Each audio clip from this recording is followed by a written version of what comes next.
na-involve ako sa gang. Nagkaroon ako ng maraming pag-iinom. Diyan ako nag-start na matuto din mag-smoke ng weed. Marijuana yun. Kumbaga, long-term abuse na talaga ako sa paggamit ng shabu. Lubog na ako noon. Sa kalsada na ako natutulog. Sinabi ko pa sa sarili ko na gusto ko na magpakamatay. I mean, just don't give up. Magtiwala lang tayo kay Lord. Because pag sinurrender natin kay Lord, yung sarili natin, full-heartedly, gusto mo lang mabago, si Lord na talaga yung gagawa ng lahat.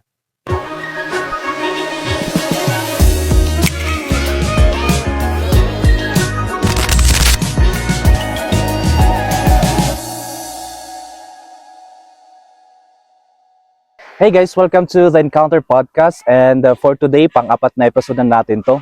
And I'm so happy today dahil makakasama ko yung isang kuya namin sa church na very passionate at very joyful in serving the Lord. He is the one who taking care of us pagka wala kaming mga maupuan, hinahanapan niya kami ng mga upuan just to make sure na makakaupo kami sa mga best seats sa church. And I'm happy to introduce to you, welcome si Kuya Renzo.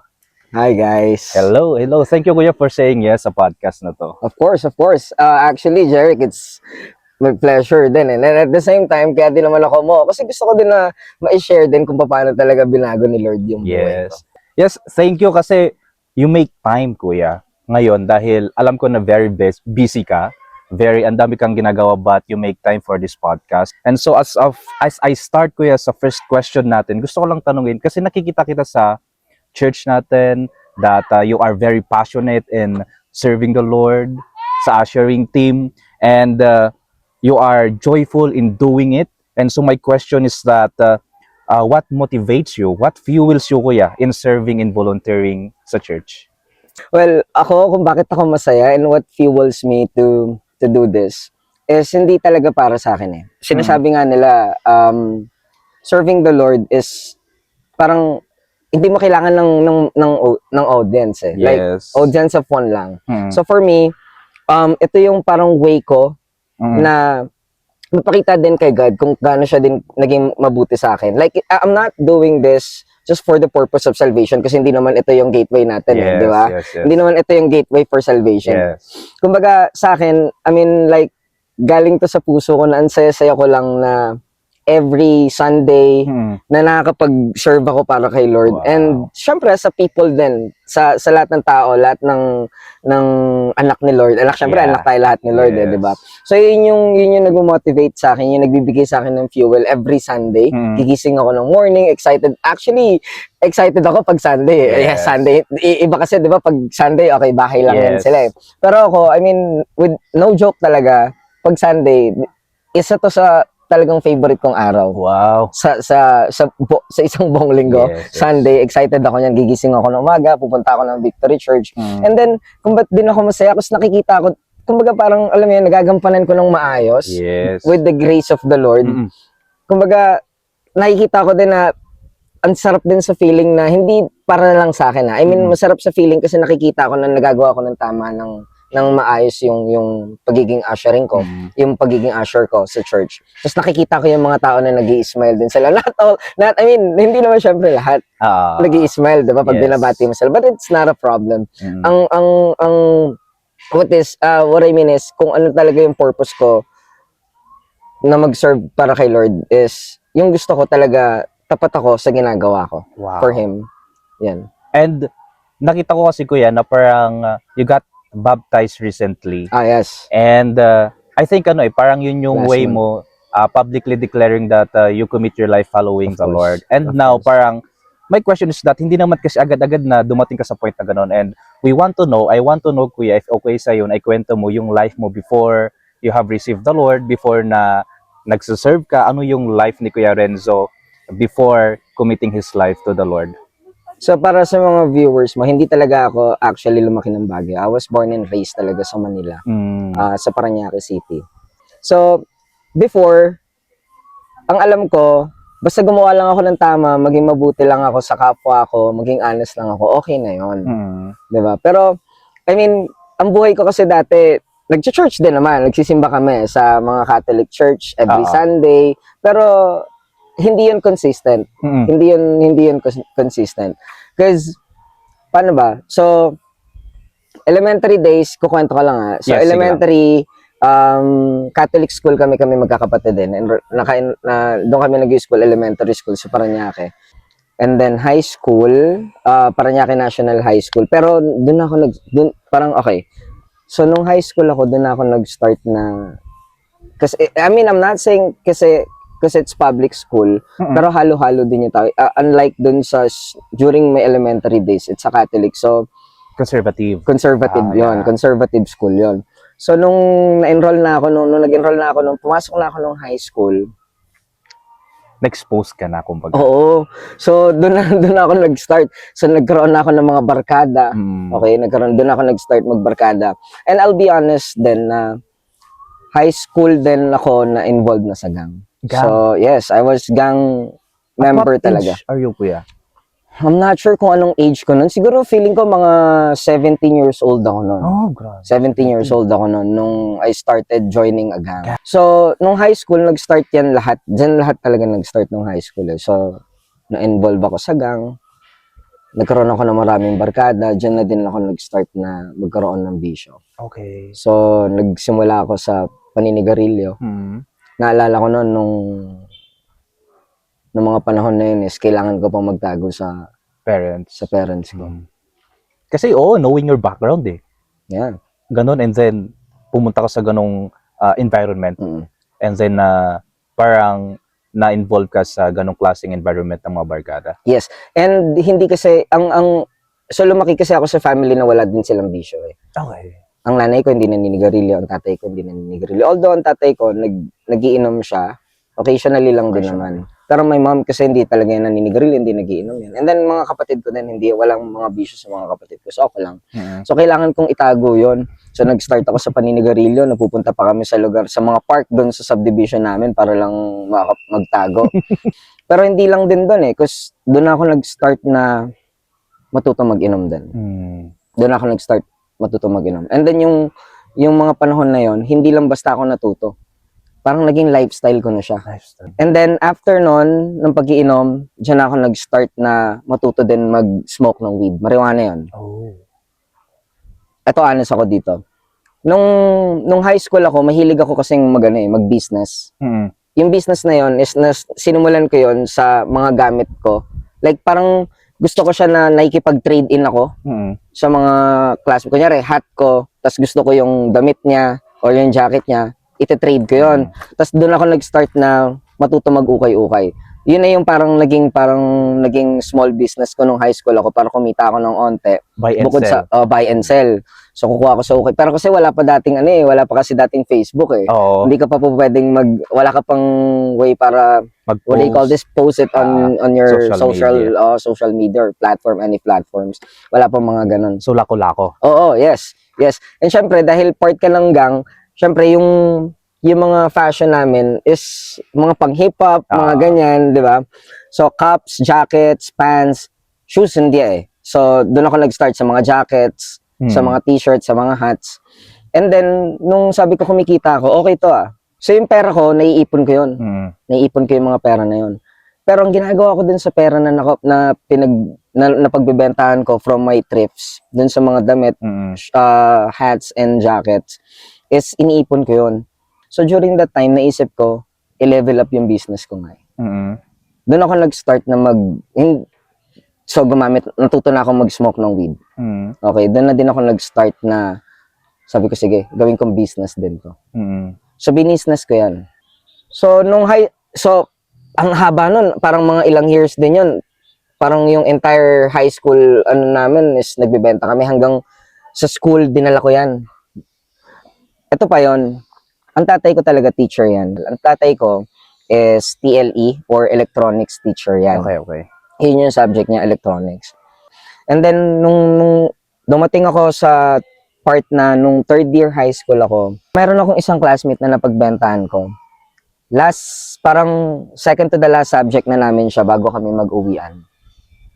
Pinaiwan siya ng teacher namin. So, nagtataka kami bakit siya pinaiwan. And then, nung last subject na namin, hindi pa siya bumabalik. May pumunta ng gwardiya dun sa classroom. At ako yung hinahanap. So medyo kinabahan ako. So pinatawag ako sa guidance. Sa guidance. Oo. Pagdating ko ng guidance, nakita ko siya nakaupo doon, kinakausap ng guidance counselor namin at umiiyak siya. Pinaamin siya, yun yung naalala ko, pinaamin siya kung kanino galing. Tapos ako yung tinuro. And then may mga barangay na doon. May mga barangay na officials na nandun na sa guidance office. So kinakabahan na talaga ako noon. Tapos hanggang sa kinapka pa nila ako at nakita nila sa akin mismo yung mga ano. Talagang nahuli. Talagang nahuli sa akin yun. Sobrang hiya ako nung mga panahon na yun kasi teacher tatay ko eh. Yeah. Tapos mababalitaan sa school yung anak ni Mr. Corpus. Ganyan pala, nagbebenta pala ng marijuana yun dito sa school. So hindi yun magandang example. Hindi yun naging magandang example. Pero yung tatay ko ng mga panahon na yun, hindi niya ako pinalo, hindi niya ako sinaktan, hindi niya ako binugbog, hindi niya ako pinagsalitaan na masama. Ang ginawa ng tatay ko ng mga panahon na yun, naalala ko, pinagsabihan niya lang ako. Hindi siya controlling. Hindi siya controlling si Airpods ng mga panahon na yun. Hindi naman porkit hindi siya dahil hindi siya controlling, hindi naman niya na kami na papalaki na maayos or nasusubaybayan na maayos. Siyempre, alam niya, kumbaga parang tiwala naman din ng tatay ko na maayos kami niyang pinalaki. Pero nung mga panahon na yun, nung high school ako, sobrang hiyang-hiya ako sa tatay ko nun kasi talagang nadrag ko yung pangalan ng tatay ko sa kahihiyan. Alam ko yun. Kahit hindi sa akin sabihin ng tatay ko yun, alam ko yun. Yung papasok ulit siya ng school na mapag-uusapan siya ng mga ibang faculty teachers, di ba? Mga students din. Yung mga students din, yung anak ni Mr. Corpus, ganyan pala. Kasi pumutok yun eh. Pumutok talaga sa school yun eh. Yung kabuuan ng school. Pumutok yun. Pero before that, kuya, before mo ipunta yung ganun nga business sa school ninyo, hindi ba sumagi sa isip mo na meron doon si Papa, baka mahuhuli niya ako eventually? Hindi ba sumagi sa isip mo yan? Siguro gusto ko maging honest sa tanong mo na yan kasi alam ko nga na tatay ko teacher eh, di ba? So alam ko na may backer ako just in case na. Okay. So parang ganun yung naging mindset. Ganun yung mindset ko. And then nung nag-enter ako ng college, dire-diretso pa rin ako, nag-i-smoke pa rin ako ng weed noon. Hanggang sa nakakilala na din ako ng mga bagong barkada nung college ako. New circles. Sa Manila, new circles. Pero etong gang na to, since kalat nga yan sa Metro Manila, nagkaroon na naman ako ng bagong connection sa Manila. Okay. Mas lumawak na naman. Mas lumawak na naman. Pero this time, yung mga barkada na nakilala ko is hindi lang weed yung tinitake. Hindi lang weed yung tinitake. So dito na ako pumasok sa natuto na akong mag-take ng drugs. Binigyan ko yung sarili ko ng chance na itry yun. Yung mga panahon na yun. Hanggang sa little that I didn't know na na-enjoy ko na yung amats niya. So hanggang sa naging lumagana, parang naging lumala na ako ngayon. Noong mga panahon na yun, naalala ko, tinitipid ko yung baon ko. Para lang doon. Para lang doon. Or humihingi ako ng extra. Doon ako nag-start din na gumagawa na ako ng mga storya. I make story na din sa tatay ko. Kasi nanay ko na nasa abroad eh. So, gumagawa na ako ng story sa tatay ko na pa. May ganito kaming babayaran. Okay, para lang Pahinga ako 500, extra 500, pahinga ako 1,000. So, nakafocus na ako sa barkada. Mas na-focus ko na-enjoy ko talaga yung college. Kasi lumawak na yung connections ko. Hanggang sa makatapos ako ng college, gumagamit pa rin ako. Hanggang sa nagkaroon ako ng girlfriend, noong mga panahon na yun. Tapos, tumagal kami kasi ng girlfriend ko eh. Ito na yung naging mami talaga ng dalawang anak ko. Hanggang sa nagkaroon na ako ng work. Yan. Yung first work ko, yung kinukwento ko is naging property consultant ako. After I graduated, naging property consultant ako pero gumagamit pa rin ako. No? Medyo naglaylo lang ako ng bahagya. Hindi ako parang everyday gumagamit. Parang sabi ko, nag-work na ako eh. Nag-start na ako mag-work eh. So hindi pa rin ako tumigil, nagtitake pa rin talaga ako. Kumbaga, long-term abuse na talaga ako sa paggamit ng shabu. Long-term abuse na ako dyan. Hanggang sa dumating ako sa point na natuto na din ako magsugal. Okay. Oo. Sugal in a way sa mga malalaking sugalan or? Yeah. So ito yon. Uso kasi na nun yung pagsusugal online eh. Oh? Sa cellphone. Anong year yan, kuya?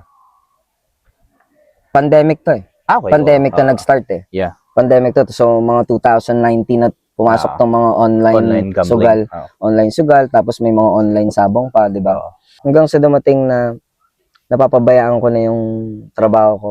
Hindi alam ng wife ko na natutulog sila tapos nagsusugal lang ako. Lumala na ako sa pagsusugal ko. So at the same time, continuous pa rin yung pagtitake ko ng drugs. So parang yun yung distress. Mm. Pero hindi ko pa rin talaga tinigilan. Oh. Like dito na ako nag-level up. Doon ko masasabi na yung level up na sinasabi ko, doon na ako nagkaroon ng firm na, what do you call this, na decision na magbenta na din ako niyan. Hindi ko na lang iaano kung yung sobrang yung timbang or kung gaano kadami. Basta dumating ako sa point na talagang legit na nagbebenta na ako. Ganun yung... So, nagtatrabaho ako, work from home. Napabayaan ko yun, naawol ako. Oh? Imaginein mo, nasa bahay na lang ako. Hindi ko pa nagampanan na maayos yung trabaho ko. So, dumating. Kasi nga nagsusugal na ako noon eh. So, naawol ako. Nagkaroon na din ng idea yung wife ko na nagtitake ako ng drugs. So, cut the story short, nalaman niya yan, hiniwalayan ako. Okay. Ang lala ko na nun. Kasi parang bihira na ako umuwi ng bahay na. Hanggang sa hiniwalayan niya na ako nun. And then, nung mga panahon na yun, malimit na akong nasa squatters area na ako nun. Nandun na ako sa Las Piñas na. Parang doon na ako bumababad. Napapabayaan ko na din yung mga anak ko. Alam mo yun. And hindi ko naman na-i-deny. Talagang masasabi kong nalulong din ako. Nalulong din ako. Umabot sa point na sa kalsada na ako natutulog. Kasi nung hiniwalayan ako ng misis ko, bumalik ako sa nanay ko, sa mga kapatid ko, sa kanila. And then doon na nagkagulo-gulo lahat. Doon na nalaman din ng nanay ko, umiyak yung nanay ko na nalaman niya na ganun yung nangyari. Ganun yung nangyari, nagiging malala na ako. Ano, ganyan ba yung nangyari sa buhay mo? Dahil yan ba yung gusto mo mangyari sa buhay mo? Iniwan ka na nga, tapos gusto mo, ganyan pa rin yung gagawin mo sa sarili mo. Wasak na ako nun eh. Wasak na ako nung mga panahon na yun eh. Kumbaga nasa low of lowest moment ka na. Yes, exactly. Imaginein mo, dumating ako sa point na may mga suicidal thoughts din ako. Talagang nagkaroon ka na rin ng gano'n. Siguro dahil sa tama, alam mo yun, hindi ko na din alam eh. Parang lason na nga ako. Hanggang sa umabot na sa point din na ayaw na ng mga kapatid ko. Sa'yo. Hanggang sumabot din sa point na pinabarangay na nila ako. Kasi ayaw kong umalis dun sa bahay eh. Yung mga gamit ko nasa garahe na lang. Nakalabas. Doon ako nagpapalit. Nandun yung legit na nandun na ako. Doon ako nagpapalit sa garahe. Kung maliligo man ako, kung sino-sino mga bahay ng mga tropa ko dyan sa squatter o kaya dun sa ukay-ukay ng kapatid ko, up and down yun, sa taas, yung storage niya, may banyo dun sa taas, doon ako naliligo. Pero alam na ng kuya ko na ganun yung... na gumagamit ako kasi syempre hindi naman yan maitatago kasi talagang parang naging kilala na din ako doon sa amin. Sobrang kakilala na nila ako sa amin. At nakikita nila at napapansin ko din sa itsura ko na parang nag-iiba na yung itsura ko, pumapayat ako, umiitim ako. Siguro dahil lagi ako nasa kalsada. Tanghalin tapat, alam mo yun, nandyan, nasa kalsada, nakatambay. Hanggang sa, sabi ko, pagod na ako kasi nasa kalsada, yun nga yung pinabarangay ako. So, hindi na ako nakakauwi ng bahay nun. Sa kalsada na lang ako natutulog nun. Yung nanay ko, lumalabas na lang, may daladalang Tupperware yan, may pagkain ako doon. Binibigyan ka. Binibigyan ako. Parang, yung mga panahon na yun, hindi ko din ma-realize. Pero na-appreciate mo? Oo naman, na-appreciate. Yun. Na-appreciate ko yun sobra. Pero then after, doon ko na-realize, hindi ko ma-realize na abot ako sa ganung punto. Na ang ganda, nakagraduate ako ng college. Yun, parang hindi ka naman pinabayaan ng mga Hindi naman ako pinabayaan, hindi naman kami pinabayaan, hindi ko naman sinasabi mayaman kami, parang hindi din kami mahirap. Alam mo yun? So, hindi ko ma-imagine na nangyari sa buhay ko yun. Kumbaga okay naman yung buhay. At saka yung mga panahon na yun, parang hindi na ako nakatingin kay God. Okay. Hindi na ako nakatingin kay God noon, parang kung ano yung mangyayari na yun. Nakafocus ka na lang kung anong ng environment. Kasi exactly.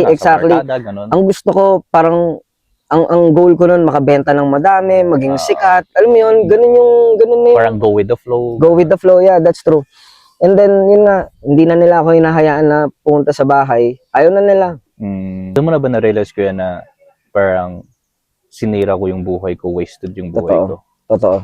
sobrang aminado ako sa part na yan na parang hinayaan ko na lang yung sarili ko na masira ng mga bisyo, ng mga makabundong Na-question mo, bagay. kuya, kung ano yung, bakit ganito nangyayari sa buhay ko, ano yung purpose ko talaga sa buhay?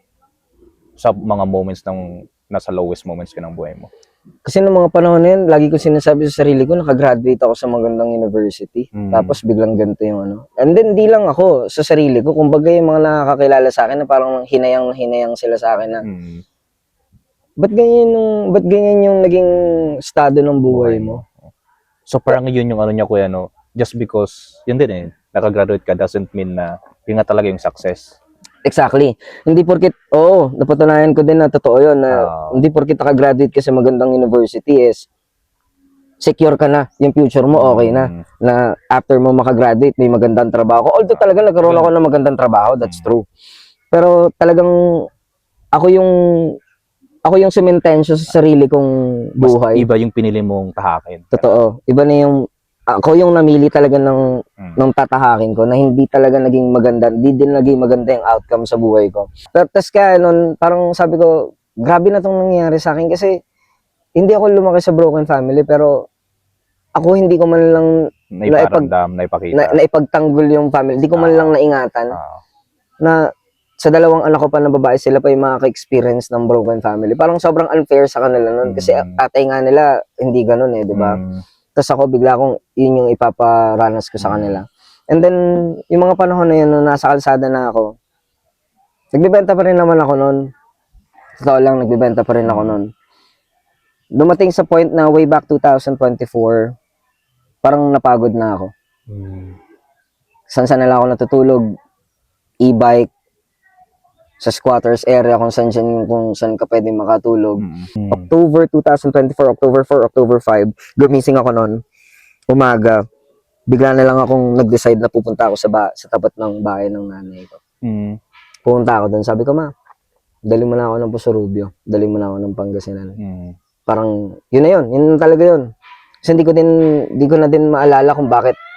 Pero alam ko, somehow may nag-guide sa akin. Parang feeling, alam ko si Lord yun na pag gising ka na anak, punta ka sa tapat ng bahay nyo. Kausapin mo nanay mo. Sabihin mo sa kanya, pagod ka na. Tapos alisin ka na niya na dito. Hindi nagdalawang isip nanay ko nung panahon nun. Narinig niya yun. Parang, alam mo yun, ang saya pa ng nanay ko. Nagtutulog lang ako sa biyahe nun hanggang sa pag-uwi namin, makarating kami ng Pusurubio. Niyakap ako ng tita ko. Tapos parang naiiyak-iyak. Yung maluwa-luwa nung makita ko kasi parang hindi siguro sa isip nila, ba't ganyan yung nangyari sa'yo? Kasi syempre, kinakwento na din ng nanay ko yun. And then, nagpahinga ako nun. Kinabukasan, sabi nila sa akin, Sunday, punta tayo sa church. Ito yung first ko ulit na makakabalik ng church. Pero, sabi ko nga, Catholic kami, di ba?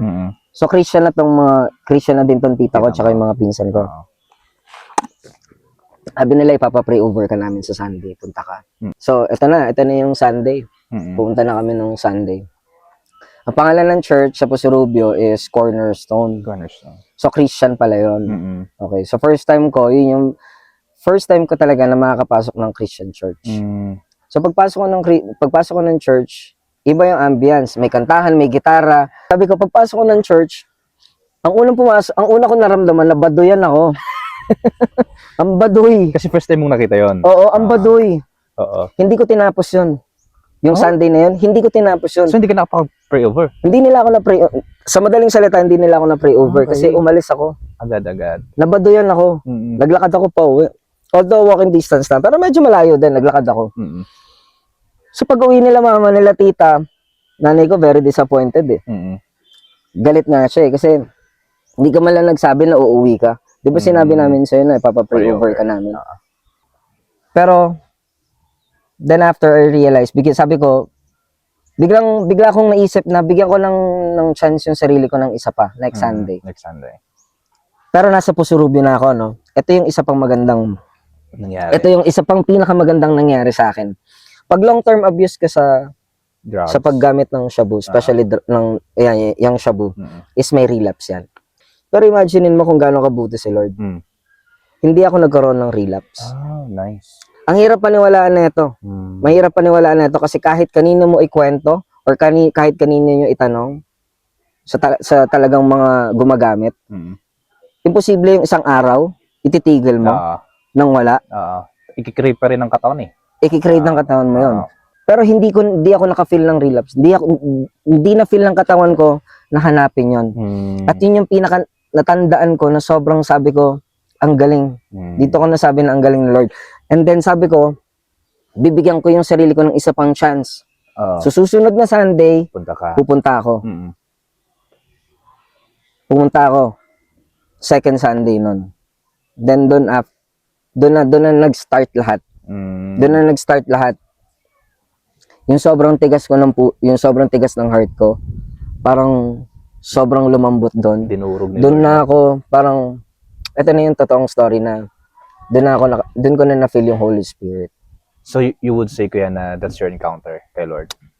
Although kilala ko naman na dati si Lord. Kumbaga napabayaan ko lang. Napabayaan ko lang yung faith ko. Napabayaan na parang nabaliwala ko lang ulit yung love tsaka yung grace ni Lord. Yung tiwala ko sa kanya parang na-set aside ko. Na-set aside ko na napakatagal. So ito na ulit yun. Alam mo yun yung ang dami kong na-realize na mga panahon na yun. Imaginein mo, lubog na ako noon. Sa kalsada na ako natutulog. Sinabi ko pa sa sarili ko na gusto ko na magpakamatay. Hindi ko hinanap si Lord. Pero, si Lord ang nag-work. Yeah. Doon mo talaga masasabi yung amazing grace and work ng Lord sa buhay mo, no? And totoo yun. Medyo, ito yung parang nakakabag ng, alam mo yun, puso. I mean, pero nakakayak talaga eh. Alam mo yun, pag imagine mo, iisipin talaga. Sobrang may imagine mo lang kung gaano importante kay Lord na. Sobrang dapa ka na pero talagang hinanap ka ni Lord. I think yun yung pinaka-best part ni Lord eh, that kahit na tumatakbo-takbo tayo kay Lord, hindi siya tumitigil na, hindi niya tayo sinusukuhan na habulin dahil mahal na mahal tayo ng Lord. And yun nga na parang pinapakita niya sa'yo that, anak, meron kang purpose. Anak, may best part sa buhay mo. Anak, meron ka pang the best days are yet to come sa life mo. And yun yung parang pinakita niya sa'yo. Totoo, kasi hindi ko lang talagang sobrang mai-detailed lahat. Pero sobrang lungkot ko ng mga panahon na yun. Kasi ako lang, kuya, nakikinig sa kwento mo. Pag iisipin ko kung yun yung nangyari sa akin, I wouldn't say na parang ano talaga eh, ma-overcome ko yun. Malalagpasan ko yung pinagdaanan mo. Kasi, for how many years sa buhay mo eh. Totoo. Yun yung naging kalakaran. At the same time, you are at the point ng life mo na gusto mo nang mawala, give up ka na. Pero doon mo talaga makikita yung hand ni Lord that meron yung work niya talaga that He will use people, He will use still, even your family, just to really help you and direct you again sa path ni Lord. Sa gusto niyang mangyari sa buhay mo. Tsaka sa totoo lang, mahirap akong paiyakin. Pero every time na pinag-usapan yan kay Lord, na maalala ko to, ang hirap. Basta, saglit. Sige lang, kuya. Iba si Lord magmahal. Totoo yung love ni Lord. Sa Kanya ka lang talaga mapapaiyak. In a good way. I mean, aminin ko sa'yo, pinipilit kong pigilan tong pag-iyak ko, pero ang hirap. Like, sobrang totoo kasi nung ginawa niya talaga for me. Like, umabot ako sa point na sobrang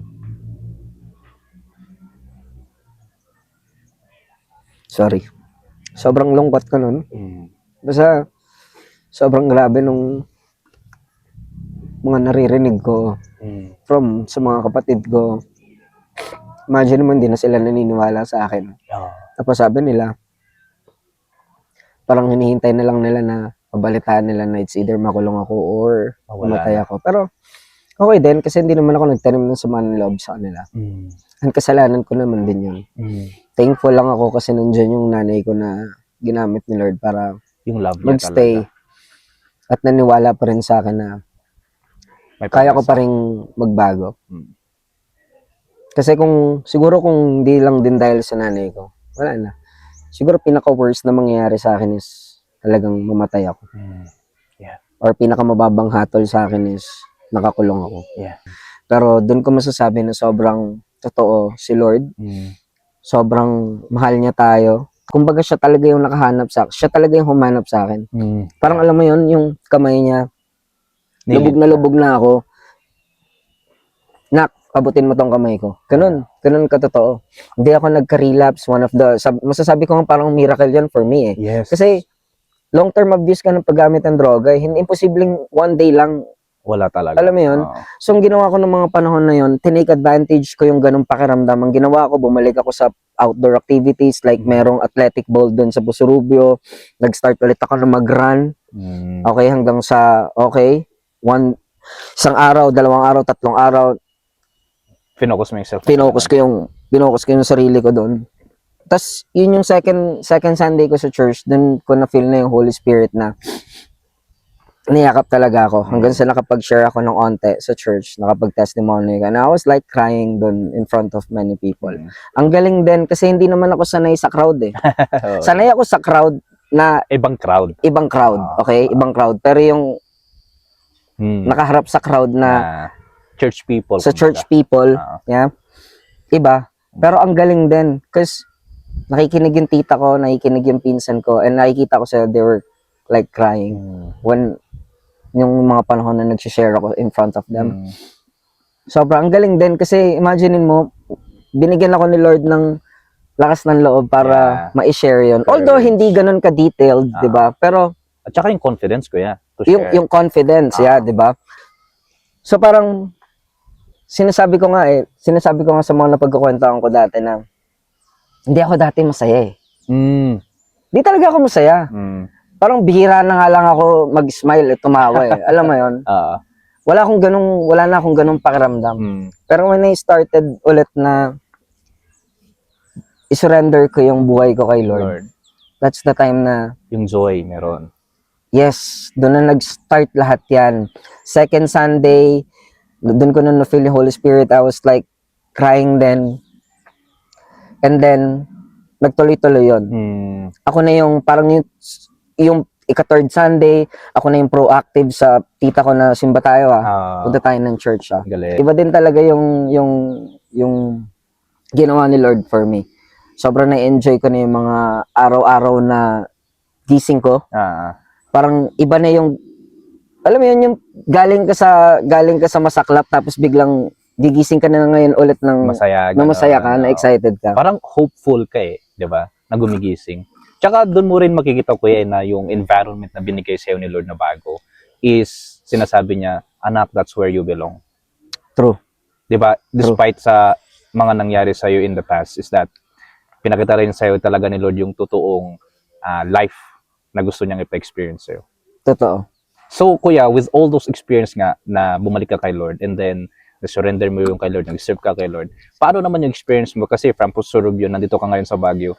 How did you came or paano ka naman napadpad dito sa Baguio? Okay, so ito na yun. So, parang nakaka-recover na ako ng paunti-unti sa Busurubio, di ba? Nakabalik na ako ulit ng church. Ganyan. Sabi ng mother ko, punta tayo ng Baguio. Parang naalala ko pa nun, magagala. Something. Okay. Pero feeling ko na set up ako ng nanay ko. Kasi mag-a-apply pala kami ng trabaho. Si mama mo din? Hindi, sasamahan niya ako. Sasamahan niya ako. Okay. Kasi sa Baguio may opportunity di ba? Marami. So, nung bumalik kami ng Baguio, nung second time ko na makapunta ng Baguio, ito nga sinamahan ako ng nanay ko. Bumaba kami sa tapat ng Cyber 4. Ito yun, sa may tapat ng Sunshine Park. Talaga mag-a-apply pala talaga kami. Okay. And ito pa yung isang magandang ginawa sa akin, Lord. So, ang tagal kong sa kalsada, ang tagal kong hindi nakapagtrabaho ulit. Pero isa sa pinakamaganda na namang ginawa sa akin ni God is imaginein mo na from morning hanggang matapos kami, nung gabi na kami natapos sa nanay ko. Yung recruitment process natapos ko yun and na-hire ako on that day. Wow, grabe Totoo. So doon na lahat ulit nag-start. Sabi ko panibago na namang opportunity and grace ni Lord na pinagkaloob sa akin ni Lord na okay, so dahil nakaka-recover ka na, okay, ito na yung opportunity mo para makapag-start talaga makapag-start ulit. So yun, tapos nung 2 weeks na yon, sabi ko nga, parang sabi ko sa sarili ko, sige, ayusin ko ulit yung sarili ko. Jogging ako, i-organize ko yung ulit yung sarili ko. Kailangan pag umakyat ulit ako ng Baguio para sa training, kailangan fresh na ako. Fresh na ako para at least yung training, maipasa ko yan. Siyempre, hindi naman porket na-hire ka na all good ka na Siyempre, may training yan. Sa training, kailangan maipasa mo din yung training mo, di ba? And good thing is, ginabayan ako talaga ni Lord all throughout. Alam ko na aakit na kami ng Baguio nun dahil nga nasanay na ako. Kumbaga parang nakuha ko na yung momentum ko ulit kay Lord di ba? Nag-church na kami. Sabi ko sa pinsan ko, kasi ayoko maputol yung momentum ko kay Lord. Connect mo ako dun sa Baguio kung ano yung mga churches na pwede dun. Tapos sabi niya, may Victory Church doon. Pero hindi siya doon nag-church talaga. Hindi siya doon nag-church. Tapos parang ginugol niya lang yung place, yung cup building. And then sinabi sa akin, sabi sa akin ni Mama, punta tayo Sunday, mag-Victory tayo. Pinuntahan namin yun. Saturday kami umakyat ng Baguio, Sunday nagpunta kami ng Victory Church. Morning. Yun yung una kong pasok ng Victory Church. Yung araw na yun, hindi ko din makakalimutan yun. Because pagpasok ko ng church, wala kaming kakilala ni Mama, di ba? Sobrang welcoming ng mga tao doon. Sobrang iba yung pakiramdam Iba yung vibe. Iba yung pakiramdam doon sa church na yun nung pumasok kami ng Airmans na sobrang welcome kami. Akala mo yun parang sobrang matagal na kami magkakakilala ng mga tao. Belong talaga. And then yung worship, ngayon nag-worship na yung kantahan sa church. Pinipigilan ko yung iyak ko. Katabi ko nanay ko, naalala ko, pinipigilan ko yung iyak ko. Kasi parang nahihiya ako na makikita ng nanay ko na umiiyak ako. Kasi hindi yan sa nanay ko na makita ko umiiyak. Sabi ko kasi napakahirap kong paiyakin. Totoo lang. Pero dahil sa Holy Spirit and sobrang na-feel ko na talagang belong ako dun sa church na yun. I was like crying, di ko na talaga mapigilan. Umika na talaga. Umiiyak talaga ako habang nag-worship. Iba yung pakiramdam, ang saya. Yun yung alam ko, yun yung sure ako yung mga araw na yun sa pakiramdam ko na napakasaya ko nun. Masaya ako nun. And so during that time, yung experience mo yun, kuya, parang napag-decide mo na ituloy-tuloy mo na yun. Ito pa yun, hindi pa yun. Wednesday, hindi pa nag-i-start yung training namin. Naalala ko talaga to. Si Gerald Manalo, sa Plaza Garden siya. I'm not sure if you kung kakilala mo siya. So, hindi pa nag-start yung training. Narinig ko, nag-uusap sila. So, training, nasa loob kami ng training room. May iba akong kausap. Bigla akong narinig yung word na victory. Sa training room? Sa training room. Narinig ko yung word na victory. Nung narinig ko yun, hindi ako nagdalawang isip. In-approach ko talaga siya. Sabi ko, Victory Church ba to? Dito sa may, ganto ganyan na lugar. Kasi di ko pa naman kabisado yung Baguio. Yes, oo. So, nagbi-victory na pala siya. Doon na nag-start. Parang ang galing ni Lord kasi hindi lang basta ako kinonect ulit sa church doon sa Baguio. Binigyan niya pa ako ng isa pang tao na makakakilala ko na para mag-connect sa akin. Doon na nag-start na i-introduce ako ni Gerald sa church. Yung second Sunday ko na ulit doon sa second service ko na sa Victory. Doon niya ako kinonect na kung gusto ko mag-usher, nag-yes kagad ako doon. Para mas ma-involve. Oo, para mas ma-involve ako. At the same time, sabi ko kasi mag-isa lang ako sa Baguio. Gusto ko din, hindi lang basta may pagkakalibangan ako or may gagawin ako every Sunday. Pero dahil, sabi ko nga sa inyo, nandun na ako ulit sa momentum, nandun na ulit ako kay Lord Gusto ko ituloy-tuloy yun. Gusto ko give in na ulit. Kung nag-give in ako, all in. Kung nag-give in ako dati sa masamang bisyo, bakit hindi ko i-all in na ngayon kay Lord? Kasi grabe naman yung ginawa sa akin talaga ni Lord. So, in-all in ko na talaga ulit kay Lord. Ang galing kasi may isang tao siya ulit, si Gerald to. Na ginamit para i-connect ako sa church. So, doon na ako nag-start. Doon na talaga nag-start lahat. Lahat ng magagandang bagay, doon na nag-start. Yes. Kasi sa amin guys, nakikita ko si Kuya that he's really passionate in doing yung ministry, in volunteering sa church. And andun siya lagi, yung smile niya talagang nakaka-attract, di ba? Thinking of, kakukonek lang niya kay Lord, and then eventually, yung passion talaga in serving the Lord, in knowing the Lord. And yun, rinidirect ka talaga ni Lord na, anak, parang yun yung sinasabi ni Lord na hindi kita papabayaan. Totoo. And at the same time, yung mga, alam mo, kasi mahirap mag-pretend kung gusto mo lang, kung magpe-pretend ka lang, ang hirap Pilitin. na Halata. mag-church. Halata, di ba? Mahalata ka eh. Mahalata ka eh. Pero ang galing talaga din ni Lord. Kasi, alam mo yun, nandun yung pakiramdam na excited ka eh. Yeah. Na masaya ka na pupunta ka Oo. ng church. Yeah. And then, doon na nagtuloy-tuloy. Ang dami ko na nakilala sa church. And ito pa yung kasing isang pinakamaganda sa church, sa Victory. I mean, specific lang kasi sa Victory Church. Sa Victory naman din ako nag-start dito sa Baguio. Yeah. Yung mga tao talaga na nakilala ko dyan is parang hindi nila ako ginudge Yeah. sa itsura ko. Kasi Yeah. sasabihin ko sa'yo, yung itsura ko ngayon, hindi ganito yung itsura ko nung first time kong pumasok ng Victory Church. Mm. And sinabi to ng mga ilan na nakakita sa akin nung first time ko sa Victory. Okay. Makikita mo talaga sa itsura ko. Payat ako na Meron pa rin maitim. bakas, no? Oo, may bakas. Totoo yun, may bakas. May bakas. Nakita na kasi kita ko, ganyan na. Oh, yeah. Yes. Naka-recover na eh, no? Naka-recover na eh. So, yun, isa din sa maganda talaga at hindi, parang kasi pagka yung mga tao, imaginein mo to, ito naman yung reality, di ba? Parang pag na-judge ka, parang mahihiya ka na eh. Yeah.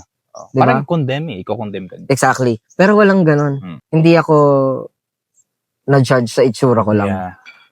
Kumbaga parang sobrang winelcome nila ako despite na ang dami kong tato. Kasi yun din yung naiilang ako eh. Naiilang din ako, yung itsura ko, tapos ang dami kong tato. Baka isipin ng mga tao, ala to, pang ano to ha, panggap lang to ha. Alam mo yun? Pero, syempre, at the back of my head, hindi naman importante sa akin kung ano yung sasabihin ng ibang tao. So, mas nakafocus ka kay Lord. Exactly. Ang importante sa akin is, totoo ko sa sarili ko na gusto kong mag-serve. Tsaka alam mo kung ano yung pinuntahan mo dun eh. Totoo. Diba? Alam ko yun. Alam ko talaga yung pinuntahan ko doon. Hindi niya maganda. And then, so yun na, when it comes sa physical appearance, din yung isa sa magandang ginagawa ni Lord para sa atin. Kung tinulungan ka na ni Lord na makaalis sa dati mong bisyo, at yung naging effect or outcome sa physical appearance natin, dahil sa paggamit ko ng droga for a very long time, unti-unti binabago din ni Lord yung itsura. Yes, of course. Totoo lang ha. Dahil, talaga masasabi kong ganito yung itsura ko eh. No. Ang payat ko nun. Alam mo yun, ang payat ko nun. So, ang daming ginawa ni Lord na sobra-sobra talaga. Yun yung ma-appreciate ko rin sa movement natin kaya dahil yun din, mararamdaman mo talaga yung grace, yung love ng tao that we are testifying the goodness ni Lord. Kasi parang yun nga yung sinasabi ko rin lagi na we are to judge other people when we are too are sinners. May mga pagkukulang din tayo. Hindi man pare-pareho, pero yung bottom line is, we are all sinners. Totoo. That we need the grace of God and forgiveness. And tayo nga yung ginagamit ni Lord to love one another eh. Para mas may pakita natin yung love ni Lord sa ibang tao.